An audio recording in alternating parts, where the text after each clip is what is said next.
waaleykum salaam wa rahmatullahi wa barakaatu. waa kii Sidi Abdallah ñu ngi lay delloo nuyoo bu baax di la ziyaara di la ndokkeel di la wàccee sa wàccuwaay di nuyu waa groupe bi yëpp tabarkalla di nuyu Serigne Bamba Diallo suñu kilifa di nuyu itam Serigne Aliou Sène di ko sant bu baax di ko gërëm ci darsu yi am solo yi ñuy jox tabarkalla naka noonu Oustaz Cissé ak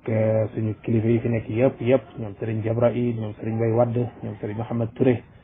bàyyiwuñu kenn ñu ngi nuyu ñëpp barakallahu fikum ñoo ngi leen ziyaara bu baax.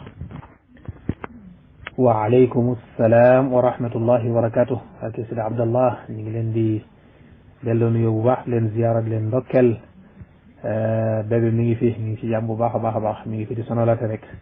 wallaay ndeysaan. waaw ñun tamit ñu ngi kontaan bu baax a baax di bég ci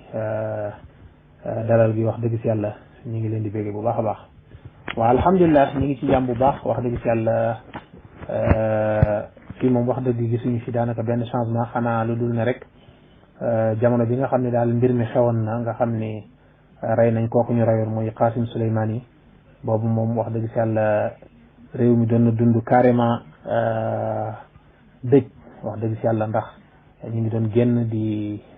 wane seen mer bu baax a baax waaye fi mu toll nii moom ginnaaw bi nga xam ne Iran fayu na moom wax dëgg kontaan la ñuy def daanaka boo génnee boo tasee dañuy bëgg lool wallaay ndeysaan. waaw bu fekkee lu jëm ci suñu dund fii moom wax dëgg si yàlla mbir mi moom changé wu ci dara quoi waaw mbir mi changé wu ci dara nit ñi niñ doon dund rek noonu la ñuy dundee wax dëgg si yàlla daanaka ragal amu fi dara amu fi wax dëgg si yàlla jàmm daal moo fi am alhamdulilah. waaw Sidi Abdallah pour ñëw ci sa laaj bii nii ci gàttal mooy ana lan moo waral problème bi nga xam ne si am na ci diggante États-Unis d'Amérique ak réew mi nga xam ne moom la ñuy wax Iran. waaw ci gàttal daal li waral problème bi ñoom ñaar seen problème nag yàgg na lool sax ndax jamono yi nga xam ne si imam Khomeini jëlee woon na fi buur bi fi nekkoon nga xam ne tubaab yi buur bi ba mu fi nekkee tubaab yi dañ fi doon yaataa yumbe rek di fi def lu leen neex di jël seeni alal di yóbbu comme niñ koy defee ci yeneen réew yi nga xam ne si dañoo néew doole lu mel ne ki réewu Afrique yi ak yeneen réewu asiatique yi loolu moom moo fi amoon. léegi nag imam Khomeini moom bi mu ñëwee moom mu gis ne lii daal lu war a deñ la parce que normalul booba nag la imam Khomeini bi mu ko commencé waxtaan nag bi mu ko xalaatee waxtaan na ci ak ay kilifa yu bari waaye kilifa yi ñu ci waxtaanal rek li ñu ko doon wax moom mooy loolu munul nekk di ko gëm na ko loolu daal moom boo ci duggee xaru la daanaka parce que loolu munul nekk tubaab yi ñooñu ëpp doole ci wàllu wu nekk daal moom mooy loolu comme ñun ni ñuy xalaatee rek yenn saa yi bu ñuy wax ci nañu jóg pour tàqali ko tubaab yi. léegi nag imam Khomeini nag moom ne daal moom dana ci jóg buñ ci jógee nag wax dëgg yàlla mu metti woon lool buur ba fi nekkoon muy daal di ko fi teg ay natt yu méttee métti jële nañ ko fi mu dem Turquie mu jógee Turquie dem Irak mu jógee Irak après ci la dem France bi mu demee France itam mu continuer di envoyé ay risala muy ay message di ko envoyé population bi di wax ak ñoom pour que ñu jóg jële fi lii fi nekk ndax ñu mën a moom seen bopp loolu itam bi mu amee waaw ci kaw loolu imam Khomeini jël yoonam boobu noonu doon ko continuer bi mu koy def nag wax dëgg amoon na fi ay benn yu àndoon ak moom waaye bariwuñ woon amoon na nag ay benn nit yu àndoon ak moom waaye bariwul mun nañ ci joxe misaal rek ku mel ni ki Sayyid Ali Khamenei mi nga xam ne moo fi nekk tey wàccuwaayu imam Khomeini nga xam ne Iran yëpp moom mooy seen kilifa moom nag Sayyid Ali Khamenei façon métital bu nekk teg nañ ko façon métital boo xalaat rek daanaka teg nañ ko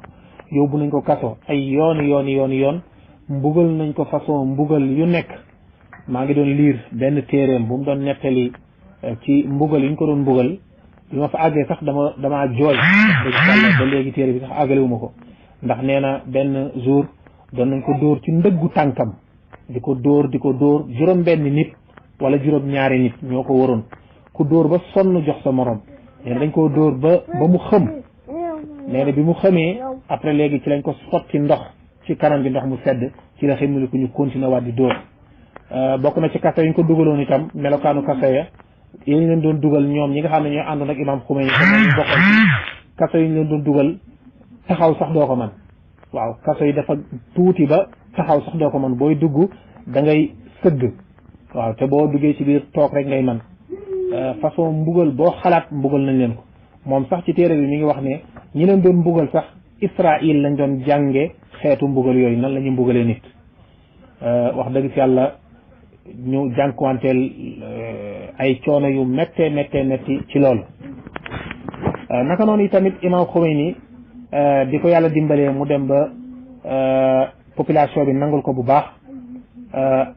benn jour dañu population bi nañ génn population bi ñu génnee mbir mi sax ci dëkk bi ma nekk la commencé muy xum population bi ñu génnee pour jële fi buur boobu di Shah militaires yi ñoo commencé woon di leen rey militaires yi rey nañ ci ñu bare léegi nag militaires yi bi ñu demee ba xam ne lii munta wéy après ci la ñu teg ngànnaay booba la Shah moom mooy buur ba daal di daw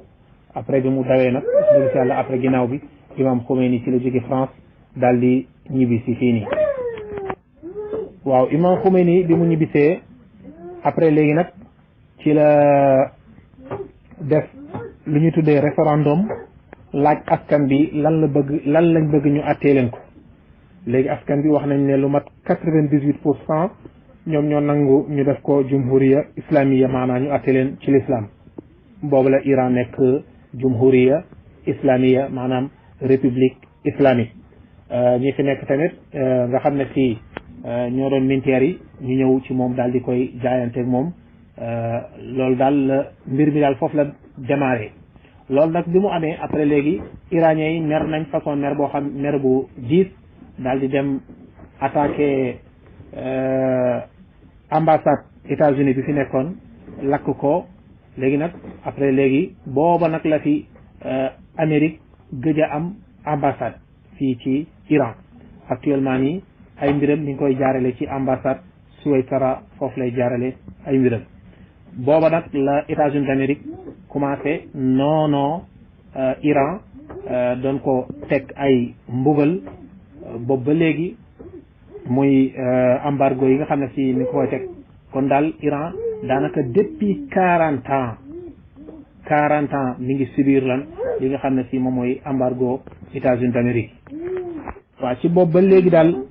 Iran mi ngi subir li nga xam ne si moom mooy embargo yi nga xam ne si États-Unis d'Amérique mi ngi ko koy teg loolu nag président bu ñëw rek ak façon ba kii nga xam ne si moom mooy Trump moom bi mu ñëwee moom embargo yi mu leen teg moom wax dëgg si yàlla metti na lool mais nag wax dëgg iraniens yi ñoom ay jàmbaar lañ ñoom embargo yi lu mu metti wax dëgg si yàlla jurul ci ñoom ak fiñaak wala mu jur ci ñoom ak ragal wala ak dellu ginnaaw waaye dafa jur ci ñoom ñu gën a waggaru gën a takku gën a taxaw góorgóorlu lool ci jàng góorgóorlu itam ci di liggéey loolu moom moo leen dimbali ba daanaka embargo bi li mu waroon a def sax contraire bi la def maanaam comme embargo liñ ko xamee mooy néewal doole waaye dafa faf may leen doole ji ñu am yëpp ci embargo bi lañ ko ci lañ ko jëlee te sax yemuñ sax ci embargo bi kese mooy yëpp moo xam ci tamit Saddam Hussein mu doon xeex Iran lu mat 8 ans Saddam mi ngi doon xeex Iran boobu ñoom daanaka amuñu dara Saddam day toog ba guddi mu jël ay avion tiim leen di leen bombardé loolu yëpp ñoom ñu dund ko wax dëgg si yàlla jaar ci ay métti yu méttee waaye daal wax dëgg si yàlla ñoom daal ay jàmbaar lañ ndax kattan gi ñu am tey ba mën a jàkkaarloo ak kii di États-Unis d'Amérique ñu ngi ko jëlee ci embargo yi nga xam ne si États-Unis d'Amérique moo leen ko teg waaw kii nga xam ne si moom mooy Trump moom ku ne xam na ko avant muy toog ci campagne yi mu daan def daan wax l'islam ay wax yu ñaaw di wax ne moom su toogee dina bokk ci li ko yitteel mooy xeex l'islam naka noonu yi tamit Iran comme moom dañ ko xamee ci àdduna bi moom mooy jumhuriya islamiya bi ñuy wax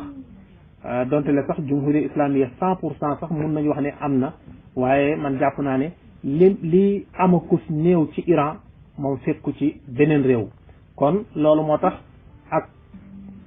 Iran fi mu jaar ak Amérique looloo tax Trump moom Iran mu nekk première noonam loolu nag xañ na sax Trump da ko fee fekk ndax xutta la boo xam ne si tegoon nañ ko bu yàgg waaye moom bi mu ñëwee dafa gën a appuyer tànkam ci mbir moomu noonu gën cee sotti pétrole pour mu gën a lan pour mu gën a tàkk ci kaw loolu li nga xam ne si amoon na muy ittifaq nawawi bi amoon ci diggante Iran ak yenn réew yi ak États-Unis d'Amérique biñ ko defee ci jamonoy Obama moom bi mu ñëwee bokk na ci li njëkk a def moom Trump loolu daf ko dindi sànni nga xam ne si dëkk Europe yëpp yi nga xam ne si bokkoon nañ ci ittifaq bi lu mel ni que ay France ak ñoom ay Angleterre rek dëkk yooyu yëpp ñoom dañoo wax ne loolu ñoom duñ ko d'accord waaw ñoom loolu duñ ko d'accord parce que li ñuy bañ moom mooy buñ ko dindee Iran mën na dem ba utal boppam arme nucléaire te loolu du baax ci Israël parce que ñoom ñëpp Israël bëggaluñ ko ay jàmm lañ ko bëggal léegi nag Iran ne leen moom ut arme nucléaire loolu yitteelu ko moom li mu bëgg rek mooy gën a avancer technologie am pour gën a mën a defar dëkkam loolu moom moo ko yitteel ci mbir mi léegi nag Trump nag moom taxaw ne moom loolu mo daal du fi amee léegi nag teg leen nag ay sanction yu méttee ba tax na sax fu mu toll nii xaalisu Iran moom fu mu toll nii daanu na daanu boo xam ne si métti na lool ndax daanaka 9 ans ci ginnaaw 10 ans 9 ans ci ginnaaw xaalisu Iran moo ëppoon doole xaalisu États-Unis d'Amérique waaw 9 ans ci ginnaaw boo joxe woon 100 tuumaan danañ la jox $100 ba dolli la waaye fi mu toll nii jamono jii may wax ak yow tey fi mu toll nii boo bëggee $100 di nga génnee 1,300,000 ci xaalisu Iran pour nga mën a am $100 boobu noonu kon Trump moom wax dëgg ci yàlla façon mbugal boo xalaat rek daanaka mi ngi koy teg Iran mais comme Iran ñoom dañoo nekk ay nit ñoo xam ne nit ñu jàmbaar lañ wax dëgg ci yàlla moo tax ñu gën a waggaru gën a taxaw ba ñu mën a def face Trump ci li nga xam ne ci moom la leen di teg mooy embargo yu metti yi léegi nag Trump moom gis ne mi ngi leen di teg ay embargo mais gis na ni daal mbir mi changé wul parce que moom nizam bi fi nekk la bëgg a changé waaye gis na ni boobu ba léegi affaire bi changé wul léegi nag yoon yu bari jaar na ko mooy fexe nañ ba dugal fi ay nit pour ñu def ay tabaxuraat maintes fois di lakk yu ne ñu def ko waaye yooyu yëpp bu ñëwee rek Iran moom dina fexe ba génn ci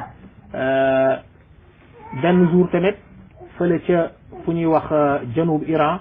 jekk-jekk nañ dugal fa ay nit ñu yor ay ngànnaay ñu fekkoon militaires yi nekkoon foofu doon def seen benn feet ñu bett leen rek arrosé leen ay bal yu bëree bari après daw am na ñu ci jot a jàpp loolu yëpp am na fi Iran gën a taxaw rek gën a sàmm ay frontière am léegi nag Iran bi mu créé li nga xam ne si tamit moom mooy Daesh États-Unis d'Amérique pardon plutôt États-Unis d'Amérique waaw États-Unis d'Amérique bi mu créé li nga xam ne si moom mooy Daesh xiirtal ko ci jullit ñi ñuy rey jullit ñi di yàq deru l'islam lu nekk ñu koy def mbir mi demoon nag ba ëppi loxo nga xam ne fële ca Irak maintes fois nag bëggoon nañoo dugg Iran mais mënuñu woon a dugg Iran ñu nekk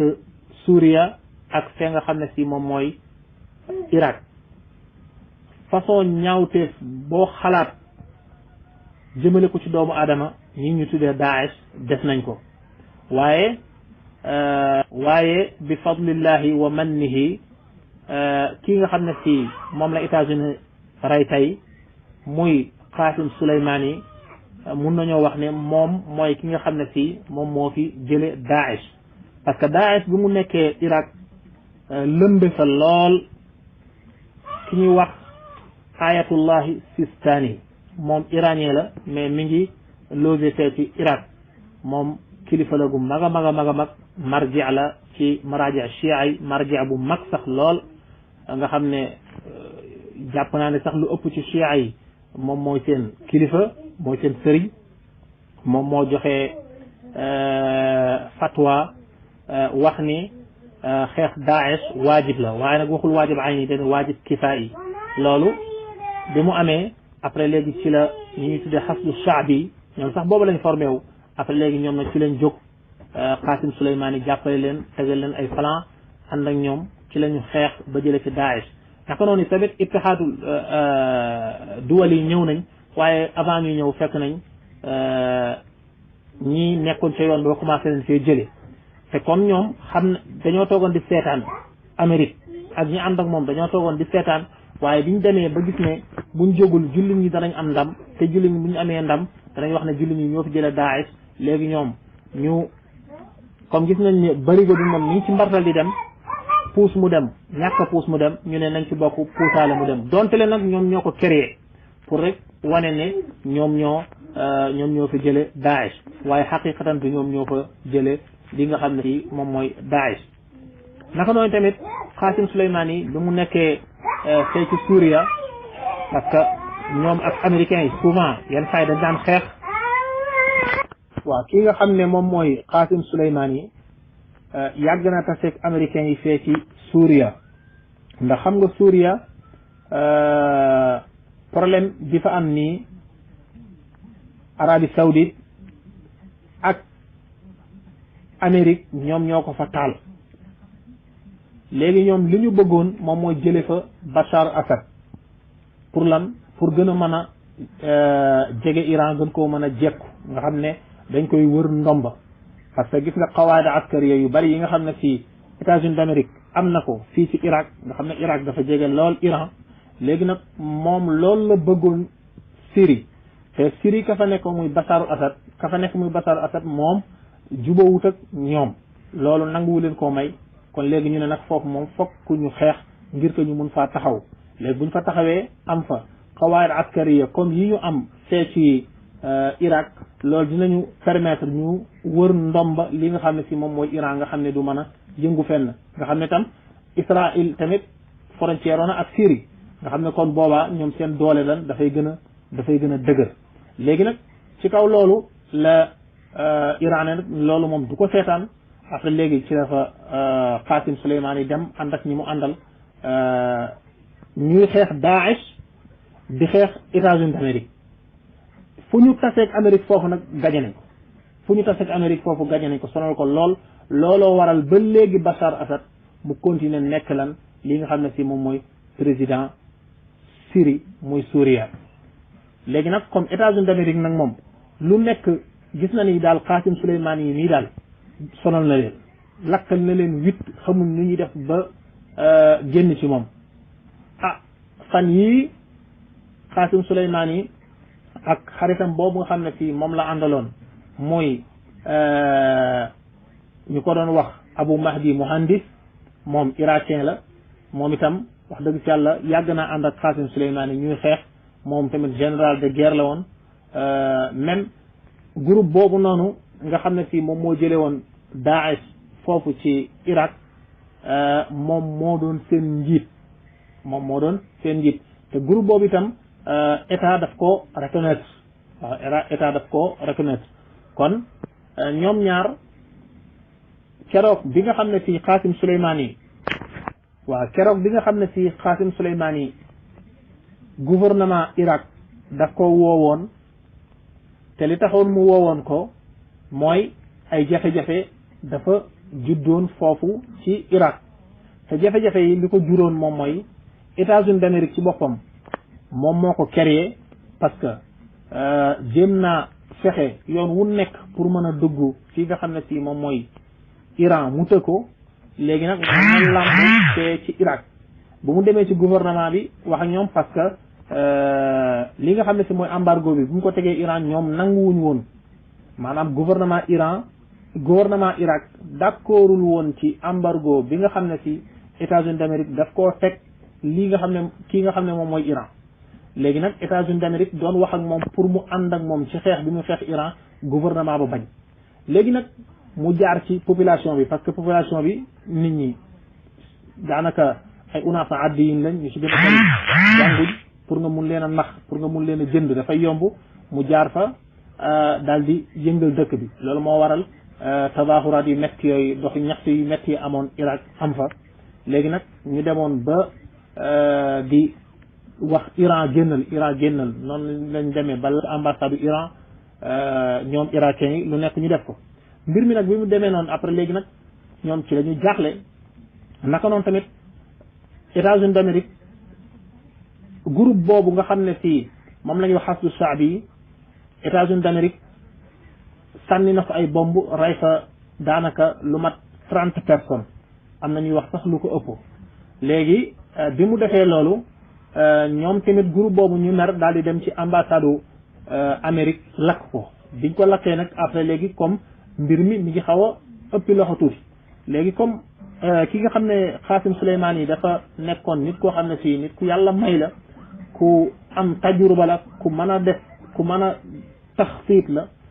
léegi nag après léegi ci lañ ko woowee gouvernement Irak daal di koy woo mu ñëw pour mu waxtaan ak moom pour ñu jéem a seet daal yoon wu ñuy jaar pour génn ci problème bi ñu nekk léegi biñ ko woowee nag après léegi boobu sax moom mi ngi Suuriya après ci la dem mais gouvernement Iran joxoon na ko benn lettre pour mu yóbbaale bi mu demee bi mu wàccee ci aéroport Bagdad bi xaritam boobu noonu nga xam ne mooy Abu Mahdi Muhandis moom moo ko ñëwoon jël si bi ñu génnee fi nga xam ne si moom mooy aéroport bi rek ci la États-Unis d'Amérique fekk leen foofu fekk na boobu waajal na ko parce que mbir mi nekkul woon lu ñu nëbb lu ñu xamoon la woon lu ñu fësal la woon officiellement la woon après léegi nag ci lañ leen fa fekk daal di leen bombarder rey leen waaw biñ leen reyee nag mbir mi nag ci la jaxasoo lool nag waaw ci la Iran nag mer lool ne moom daal faw rek mu fayu waaw ci la ne daal faw rek mu fayu te fayu bu metti lay fayu après États-Unis d'Amérique tamit tëkku ko ne moom Trump ne Iran bu fayoo dina ko mbugal mu metti dina bombarder 52 places am yoo xam ne si amakin athariya la nga xam ne place la yoo xam ne si dañ koy dem di visite naka noonu itam te Iran ku ne xam na ni dëkku asaar la maanaam dëkku tourisme la naka noonu itam mu yokku sax budget armée bi ne def na ci $1 trillion Trump wax loolu mu ne jënd na ay asliha yu bees tàq ay ngànnaay yu bees tàq mu ne Iran bu ñu juumee ba fayu seen kii yu bees yooyu seen ngànnaay yu bees yooyu noonu dina ko jëmale fii nga xam ne fii moom mooy Iran nag wax dëgg yàlla ñoom ñu taxaw ne moom kenn munta fexe ba nañu fayu ku nekk nag wax na ci pour que ñu bañ a fayu waaye Iran ne moom kenn munta fexe ba du fayu ki nga xam ne moo fi njëkk a ñëw moom mooy ministre Qatar bi parce que xam nga Qatar ak Iran ñoom dañu am relation bu baax a baax parce que Qatar Arabie Saoudite daf ko doon xeex Arabie Saoudite bu ñu ko xeexee ba sax tëjoon na sax yoon wi nga xam ne fii moom la avion yi di jaar mu ne yoonam yi bu ci Qatar jaarale ay avion Iran moom moo ko ubbi doon ay yoonam sax mu ci doon jaar kon ñoom ñaar seen diggante dafa am relation bu am solo muy Qatar ak Iran daal lii daal ci gàttal mooy li nga xam ne fii moo dox seen diggante ba tey Iran fayu na États-Unis d'Amérique nag moom noppi bi nag moo jaaxal nit ñi waaye man jaaxaluma jërëjëf sëñ Abdallah laaj bi am na solo lool waa général Shahid Qasim Soleimani moom retraité wul woon donte nag amoon na 60 ans waaye xam nga moom nekkul woon rek général de guerre moom dafa nekkoon politicien parce que dafa xamoon politique lool sax ba dañuy wax ne sax moom moo convaincre Russie ba dugal leen fee ca Syrie pour mën a taxaw Bachar Assad moom ku jàmbaare la woon naka noonu tamit jàngoon na diinam lool macha allah jàngoon na diinam lool nit la woon tam koo xam ne ku woyof la woon loolu moom ñëpp ñu ngi koy seedeel ñu ko xam surtout ñi nga xam ne ci même ba ci xaritam boobu noonu ñu rayaale ak moom sax mi ngi ko doon seede avant muy faatu di wax ni moom jaaxal na ko lool ni mu mel nit la woon ku am tawaadu lool ku ragalool boromam lool man nit wax na ma fii ci Iran kilifa nee na ma am na ay kilifa yu ko mos a proposé pour mu nekk candidat pour nekk président Iran waaye dafa lànk waaye moom Qasim Soleimani dafa bañoon waa Qasim Soleimani nag xam nga moom jiitewul woon armée Iran déedéet xam nga dafa am lu ñu tuddee xarasu sawri ñi nga xam ne ñoom ñooy garder sawra bi maanaam imam Khomeini xam nga Iran nekkul ne benn armée rek moo fi nekk dafa am armée yu wuute yu fi nekk te ku ci nekk sa moroom ëpp la doole tey fu mu toll nii coow li ngay gis muy bari man benn yoon laa mas a dégg kàddu armée nationale bi wax te moom li mu wax rek moom mooy loolu Trump wax ne dina envoyé Iran 52 missiles bu ko defee ñoom danañ gis bu ko defee dina leer nañ ci nit ñi kan la ñuy envoyé ay missiles moom loolu rek la wax waaye Qasim Soleimani moom benn pàcc la jiite woon ci xarasu sawri kilifa gi moom mi ngi fi xarasu sawri tey rek moom def na nu mu tudd sax conférence de presse kooku moo doon kilifa Qasim Soleimani maanaam Qasim Soleimani benn pàcc la jiite woon ci xarasu sawri am na yeneen i pàcc yu fa nekk waaye seen kilifa gi piir moom mi ngi fi moom tey la def conférence de presse loolu nag bokkut ak armée nationale bi waaw ñoom xarasu sawri ci gàttal daal bu ñu ko waxee sawra islamiye bi daal ñoom ñoo koy aar waaw sawra islamiye bi ñoom ñoo koy aar ñoom ñi ñu leen di tuddee sax basiij lañ leen di faral di tuddee ay basiij boo leen gisee ñoom yëre yi ñuy sol sax ñoom basiij yi wutee nag ak ñeneen ñoom daanaka daal ay militaire lañ ko waaw Qasim Soleimani ginnaaw biñ ko rayee moom ak ñi mu àndaloon muy Abu Mahdi Muhandis moomu noonu ak ñeneen ñi ñu àndaloon parce que waroon nañoo mat ay 11 personnes ñoom ñëpp wala 12 biñ leen rayee après léegi dañ leen a yóbbu fee nga xam ne ci moom mooy Kazimayni waaw foofu lañ leen njëkk a yóbbu nga xam ne imam Moussa ibn Jaafar fa la tëdd biñ fa jógee lañ leen yóbbu fee ci Karbala ci imam Hussein biñ leen fa jëlee lañ leen yóbbu fee ci Najaf al Ashraf nga xam ne imam Ali foofu la tëdd biñ leen fa jëlee nag après léegi ci lañ leen indi Iran jaarale leen ci ay dëkk yóbbu leen fee ci fu ñuy wax Mashhad nga xam ne imam Rida fa la nekk dañ leen fa jëlee après léegi ci lañ leen indi Tahran ci capitale bi après léegi Sayyid Ali Khamenei moo leen jullee foofu ginnaaw ba ñu jëlee leen indi leen Qum biñ leen indee Qum nag après léegi ci lañ leen yóbbu fee nga xam ne si moom mooy Karmanshah nga xam ne moom mooy dëkku Qasim Soleimani moom foofu lañ ko denc ku ci nekk ñu yóbbu la fa nga dëkk ñu denc la foofu après sax delloo nga xam ne si moom mooy xaritam boobu di irakien boobu noonu di Abu Mahdi Muhandis Qasim Soleimani nag moom li mu am man gisuma ci àdduna bi koo xam ne am na ko parce que li génn ci ay millions yi doomu aadama doon ko tashia doon ko gunge ci bàmmeelam kenn xamul nu mu toll maanaam fu ñu ko yóbbu ci Iran rek nit ñi ni ñuy génnee yow da nga yéemu ci yàlla wax nañ ne sax à peu près lu mat ay 50 personnes faatu nañ ci génn gi ñu doon génn doon ko gunge bi mu ñëwee fii nii xam naa bala ma ñëw ci tontu laaj bi mujj bi ma àggale laaj bu njëkk bi mooy ki nga xam ne si moom mooy Abu Mahdi al Muhandis nga xam ne moo doon xaritu Qasim Soleimani nga xam ne ñoom ñaar la ñu rayandoo woon moom ña ngi ko suul fee ci Irak moom nag irakien yi wax nañ ne danañu fayu nee nañ sax danañ fayun boo xam ne fii du gën a néew nii nga xam ne fii moom la Iran fayoo léegi mbir mi bi nga xam ne fii xew na irakiens yi dañoo mer léegi irakiens yi bi ñu meree ñu ne lii Amérique def dafa xotti seen siyaada réew waaw léegi nag après léegi ñi nga xam ne si ñoom la mbir mi naqari di jóg naqarlu ko lool ne États-Unis d'Amérique faaw mu jóge fi léegi nag parlement bi ci lañu dajee parlement bi ñu dajee après léegi ci lañu wax ni États-Unis d'Amérique moom du sax États-Unis d'Amérique kese waaye bépp quwaat ajnabiya boo xam ne si mi ngi Irak rek da nga fay génn loolu nag ñoom bu ñu ko defee xam nga Irak dafa nekk réew moo xam ne si réew mu doy waar la réew mu bëri ay pàcc la ay sunnite nga fa ay chia nga fa ay ñeneen ak ñeneen nga fa léegi nag bi ñu tasee ci parlement bi pour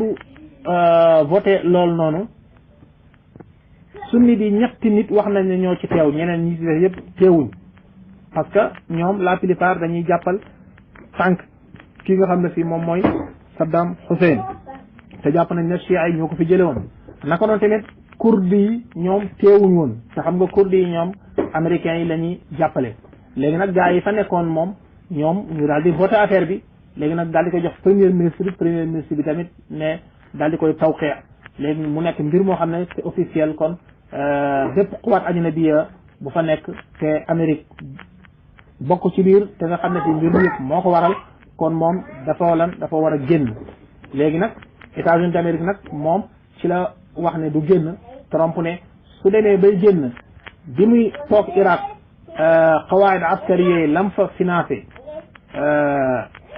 muy alal ju cher a cher loolu avant muy génn Irak daf ko koy fay te itam nee na irakiens yi buñ leen génnee ci anam bii nii dina teg ay embargo Irak embargo yoo xam ne fii moo gën a metti sax yi mu teg Iran léegi nag loolu bi mu ko waxee ci la Seyd Hassan Nasrallah nga xam ne moom xarit la woon ci Qasim Soleimani lool moom itam def na waxtaan ne daal nañ fexe ba jëlee fi Amérique ci Sharqul Awsat maanaam Amérique daal moom ci dëkk yi yëpp nañ ko fi jëlee mu ne nag États-Unis d'Amérique fii waaw moom Seyd Hassan Nasrallah sax ci la waxee ni États-Unis d'Amérique fii ak demul ba gis ne soldaaram yi bi ñuy ñëw ci Sharqul Awsat dañ cay ñëwee di dox ak seeni tànk bu ñuy dellu ñu delloo ci ay tadd maanaam ñu def leen teg leen ci dugal leen ci ay kees yóbbu leen nee na fii ak Trump gisul lool rek du gën ne perte na li nga xam ne si moom mooy Sharqul Awsat moom itam bi mu waxee waa Hamas jóg nañ ñoom tamit nee nañ dañuy taxaw pour jëlee fi américains yi naka noonu tamit fasail yi nga xam ne si ñoom ñoo nekk ci biir Irak fasail muqawama ya fa nekk ñoom itamit taxaw ne wax alanan publiquement ni ñoom tamit dañ ko fiy jëlee Iran tamit ne moom radd bi nga xam ne si moom lay def États-Unis d'Amérique moom mooy lan da fiy jëlee ki nga xam ne si moom mooy day jëlee États-Unis d'Amérique ci Sharqul Awsat léegi nag Iran moom radd na radd bi moom radd bu metti la parce que États-Unis d'Amérique nee na Iran yónnee na ko 13 missiles la ko yónnee tey seen kilifa gi wax na mooy njiital xarafu sawri tey sax mooy première fois muy def conférence de presse loolu la ñu wax ñu ne tey mooy première fois mu koy def moom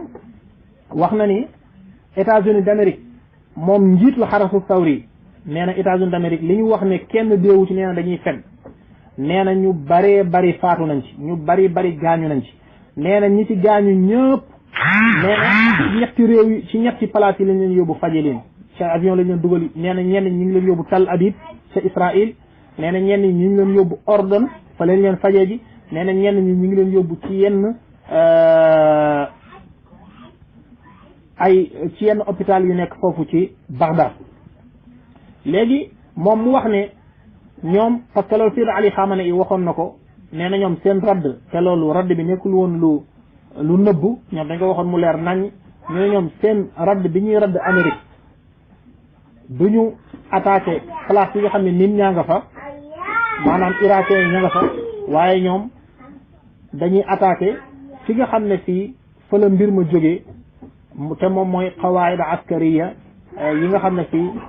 États-Unis d'Amérique am na ko fee ci Irak. waaw kon radd bi nekkul woon mbir moo xam ne fii mbir mu nëbbu la parce que Iran bi mbir mi xewee rek nee na ñoom danañu radd mooy danañu fayu léegi nag biñ demee ba wax ne nan la ñuy fayoo njiit li moo ko wax mooy Sayyid Ali Khamenei moo leen wax ne nañu fayu ci place yi nga xam ne si soldats yi ña nga fa waaye bu ñu dóor place yi nga xam ne si nit ñi ña nga fa léegi kon loolu nekkoon na lu leer léegi États-Unis d'Amérique nag moom foofu ci Irak dafa am ay place yu bari ay xawaayida askariya yu bari la fa am bi fa gën a rëy nag mooy Aynul Asad nga xam ne boobu liñ fa def ci alal defuñ ko ci benn waaw foofu seen matériel yu sophistique yëpp foofu la nekk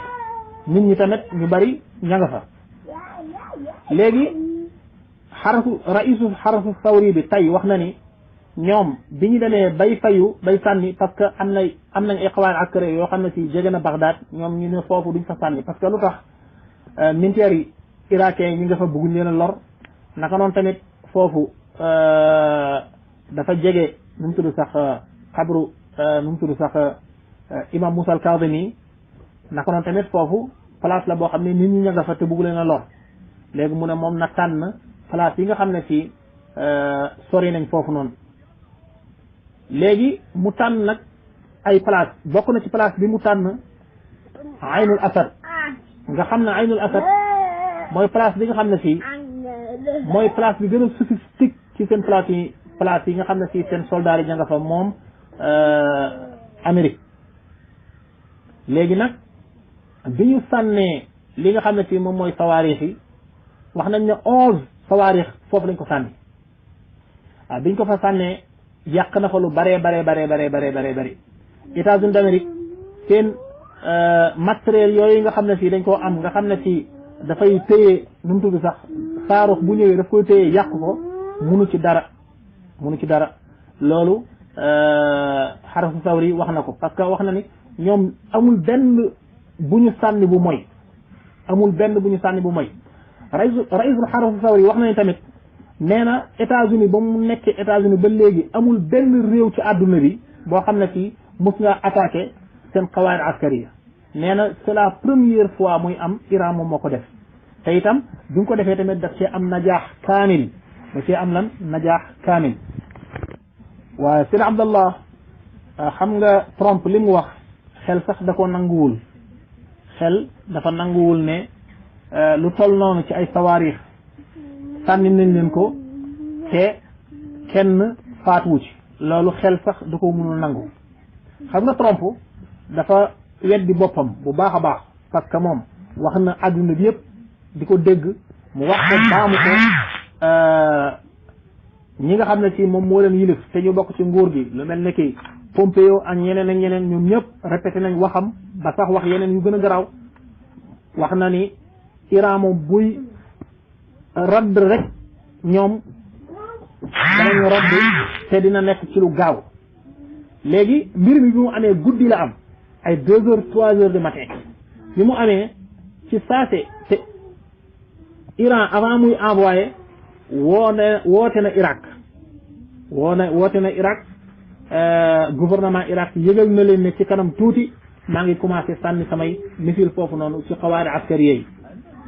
moom wax na leen ko waaye loolu yëpp taxul États-Unis d'Amérique bu fekkee jot nañ information bi tamit munuñ ci dara waaw léegi bi nga xam ne si sànni nañ li ñu sànni Trump ci guddi gi biñ ko yëgalee woona ay nitam toog Al Jazeera sax dafa waxoon ne Trump dina wax léegi ci kanam waaye waxul après léegi ñu ne dañuy bàyyi ba suba gis nga ko toog na diir bu yàgg waxul te bi mu ñëwee itam journaliste yi fa toogoon doon xaar pour laaj ko mayu leen sax fuñ ko laaje dafa jël ay waxam rek mbëmbësal li muy wax rek bokk na ci sax li mu wax mooy Iran bu nangoo ñu toog ak moom waxtaan ak moom ci barnaamij nawawi bi arme nucléaire bi ci wàllu nucléaire bi ci lu amul benn charte loolu la wax mu ne bu nangoo ñu def ko aussi ñu ànd xeex Daesh loolu Trump wax na ko te Trump bi mu génnee ci ittifaaq boobu nga xam ne fii muy dëppoo boobu nga xam ne fii amoon na diggante Iran ak États-Unis ci jamonoy Obama moom Trump bi mu ci génnee dani pour mu toogaat ak Iran dafa tegoon 13 charte la tegoon 13 charte la teg waaye barki démb wala démb bi muy wax dañ sax Iran bu nangoo du am benn charte kon loolu li muy wane rek moom mooy Iran moom am na najaax kaamil léegi nag États-Unis d'Amérique li ñu wax ne kenn faatuwu ci loolu du dëgg Trump loolu daf koy wax parce que waaw parce que xam nga Trump su taxawee ni rey nañ ay nitam loolu daf koy jural problème yu méttee parce que premièrement population am danañ jóg parce que avant mbir mi xew sax population am na ñu doon jóg di def ay manifestation di wax ne ñoom bëgguñ États-Unis d'Amérique guerre ak Iran kon danañu jóg loolu benn la ñaareel ba tamit moom Trump mi ngi jëm ci ay élection loolu dina ko yàqal lu bëri ci wàllu kiyam élection bi mu jëm ñetteel ba itam moom hayba Amérique dafay gën a wàcc waaw parce que moom mënut a fayu ba pare rey nañ seen doomi réew kon léegi moom pour mu wax ni rey ñu seen doomu réew pour calmer situation bi loolu moom dina ko def parce que xam na ni moom mënut a fayu dina xam ne moom mënut a fayu tey raisul xarasu sawri wax na ni nee na ñoom avant ñuy dóor génne woon nañ placé woon nañ ay téeméeri sawaarix nga xam ne bés bouton bi rek mu dem moo ci desoon nee na ñu ngi doon xaar États-Unis radd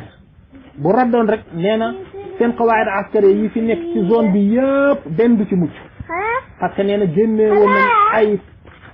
ay téeméeri sawaarix te xam nga avant mbir mi di xew sax Amérique ci boppam moom waxoon na ni gis na ni Iran génne nañu ay ngànnaay yu doy waar mu ne xawuma nag ngànnaay yii nii pour défense moo tax mu génnee ko wala pour attaquer moo tax mu génnee ko kon Trump mbir mi leer na ko naññi Trump moom li mu wax moom dafa fen ñoom nag moom fen yomb na leen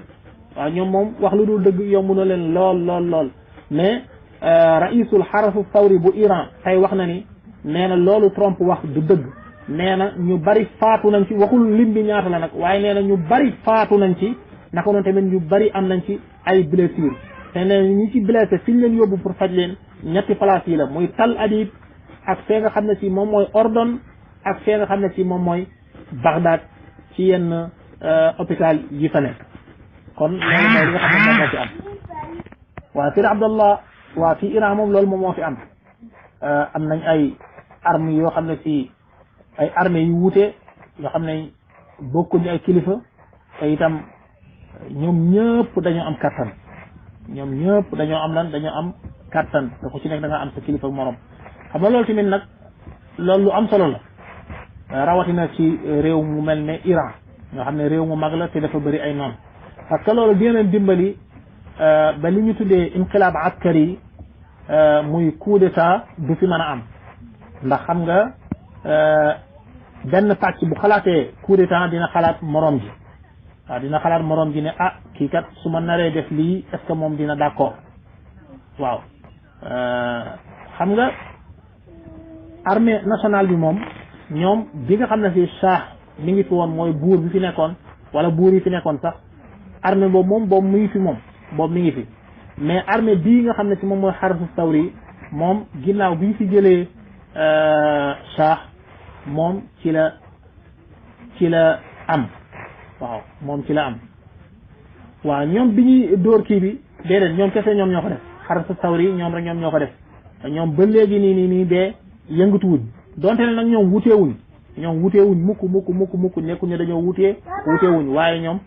comme ñii moom lii mën nañ ko def ñoom ñoo ko def waaye mbir mi bu demoon tey fu mu toll nii ba États-Unis d'Amérique fayu ñoom ñëpp ñooy jógandoo waaw ñoom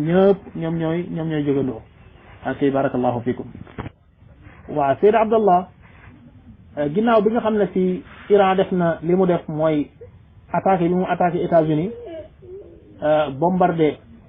ay qawaid askariyam Seyd Ali Khamenei def na waxtaan Seyd Ali Khamenei dafa wax ni lii nga xam ne si moom lañ def États-Unis nekkul lu dul am mbéj nee na mbéj mu metti la ñu mbéj États-Unis d'Amérique waaye nee na tontu li dëgg radd bi dëgg moom mooy jële États-Unis d'Amérique fii nga xam ne si moom mooy charqul awsat moom loolu la wax parce que xam nga ñoom mbéj bi ñu mbéj États-Unis d'Amérique mooy lii ñu ko yónnee ci ay missile liñ ci namoon mooy États-Unis d'Amérique fayu ba ñu def ñoom liñ bëgg a def ndax comme États-Unis d'Amérique dafa ko waxoon ne ñoom bu ñu fayoo ci bila faasila ci lu mu gën a gaawe ñoom danañ attaqué Irak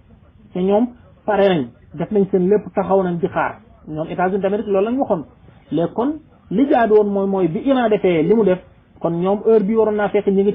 nga ca mbir ma waaye États-Unis d'Amérique moom dafa wan na affaire bi rek mu jàll tabarkàlla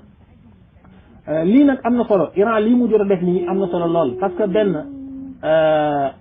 wan na àdduna bi ne États-Unis d'Amérique lii muy woote nekkul ci moom lii muy woote ne moom moo ëpp doole ci àdduna bi moom moo man àdduna bi fexe ba tiital nit ñi nga xam ne kii loolu la alquran wax ne fastaxaffa qawmahu fa ataauhu nga xam ne Firawna noonu la doon def mooy fexe ba tiital la pour nga topp ko nee na Iran lii mu wane tey mooy États-Unis d'Amérique lii muy def ni yëpp ay wahmiyaat kese la ay xayaalaat kese la ay mbir la yoo xam ne ci amul fenn fu mu tegu ndax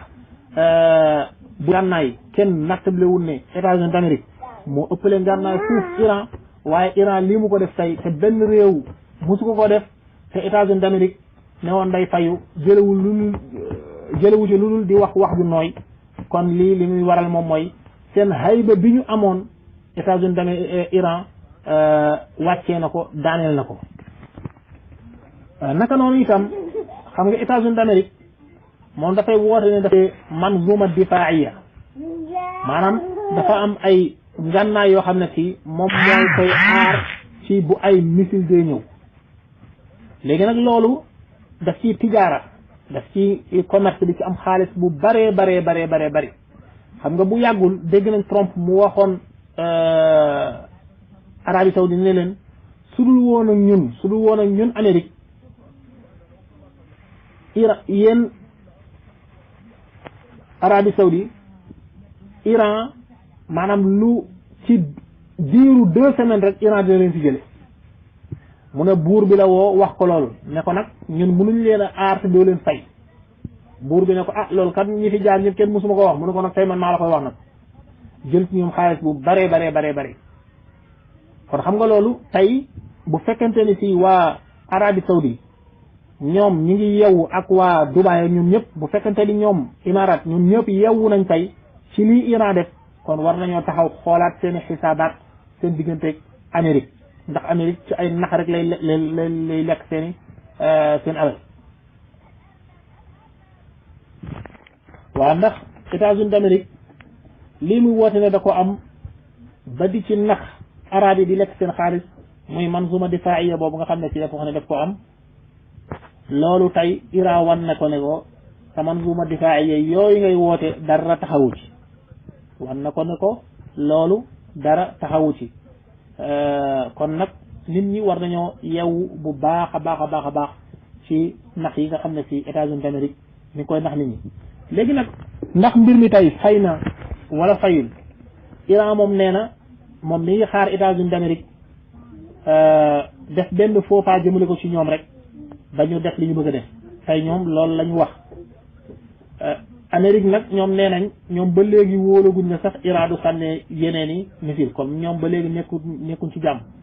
mais nag yeneen fasail xarbiye yi nga xam ne si ñi ngi Irak ñoom nee nañ fayu gi nga xam ne si Iran fay na ko ñoom i tamit seen fayu mi ngi ñëw ñee nañ ko xaar ñoom nee nañ Amérique na leen xaar ñi ngi ñëw te ñoom nee nañ pareeguñ itam teguñ mbir mi ci suuf naka noonu itam njiitu Hamas mi ngi fi woon bu fekkente ni ñibbi na sax laay wax te Iran nee na dina génnee 200 millions euros jox leen ko ñoom ñi nga xam ne fii ñoom ñooy fasail xarbiya yi nga xam ne ñu ngi Palestine kon xam nga Iran moom pare na léegi pour jéem a fexe te nee na itam ñoom ñëpp ñi nga xam ne ñi ngi ci gox bi yëpp di xeex Amérique dina leen jàppale loolu ñoom tey wax nañ ko officiellement àdduna bi yëpp di dégg kon daal fi mu toll nii bal bi gis naa ni daal ci camp Amérique ci la nekk ak ñu ngi leen di nuyu bu baax di leen ziyaara di leen ndokkeel barakallahu fikum waa kay sëñ Abdallah ñu ngi lay ziyaara bu baax waa kay barakallahu fikum maa ngi nuyu ñëpp di ziyaar ñëpp barakallahu fikum waaw xam naa rek bala ma yeweeku ma indi ay leeral ci vidéo bi waaw Cheikh Ahmed Bamba Diallo moom ma ko envoyé léegi nii ànd ak seen audio di laaj ndax audio bi li mu wax wér na wala wérul waaw lii moom dëgg la lii sax dafay bari lool lool man avant ma koy gis sax benn iranien mos na ma ko wax yàgg na ni ma seen frontières yi mu ne ma dañ faa gas seen maski yëpp ñu ngi ci suuf loolu benn iranien mos na ma ko wax bu yàgg man fii mos naa fee dugg benn place boo xam ne te nekk naa ci dëkk bi ay at te mosuma faa dugg benn yoon laa fa mos a dugg keroog dama yéemu ci yàlla mooy fii nii ci xaram bi nga xam ne nit ñi fay ñëw di ziyaara chaque jour waaye boo demee ci suuf maanaam ci souterrain bi li nga njëkk a jot moom mooy marché